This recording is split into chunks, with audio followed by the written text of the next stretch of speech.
Number 5, Daniel. Now, you know what's funny about Daniel? He's the only man on this list without testicles. So after having them lopped off when he was carted away to Babylon, Daniel strictly adhered to the Mosaic law and continued to worship God and praise God in an environment that was utterly hostile to his way of life.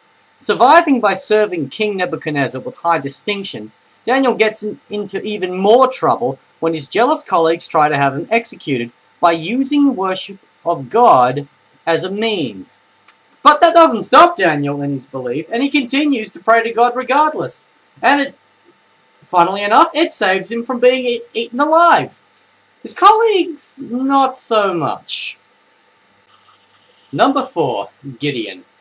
Now, Gideon leads 300 men against the Midianites in a surprise attack and routed them. Impressive.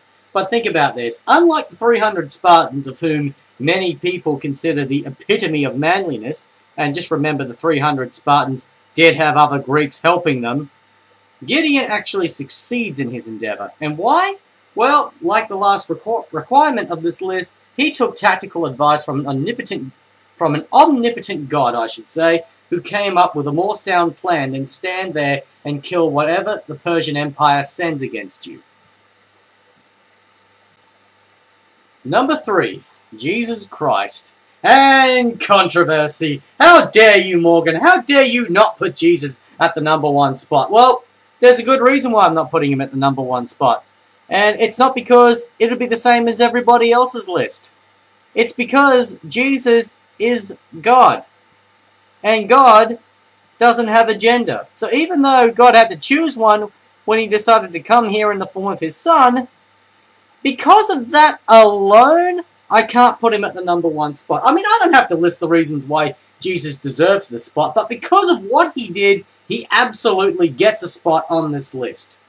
So, for those of you who think I should have put him higher, well, you know what, that's your opinion.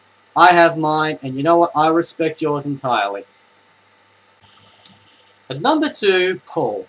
Now, Paul was going to top this list, but I just can't ignore the fact that he did try to murder every other Christian in existence during his time, and ignorance is not going to get you at the top of this list.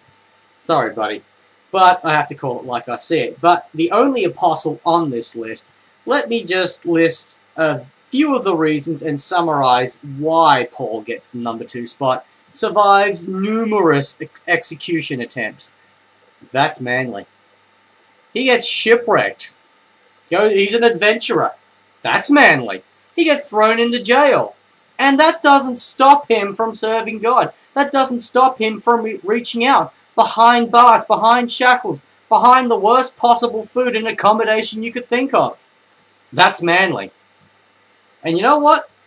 I normally don't give Paul a lot of free passes. And when I did this research, he impressed me so much that I had to give him this spot.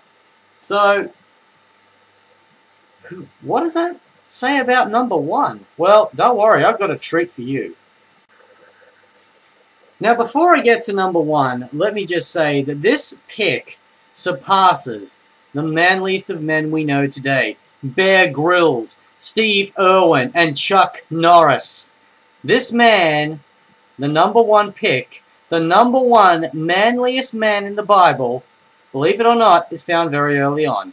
And it's Noah. So why does Noah take the top spot? Well, think about this. Bear Grylls survives harsh environments. Noah had to go out into the wild and round up 2 of every animal.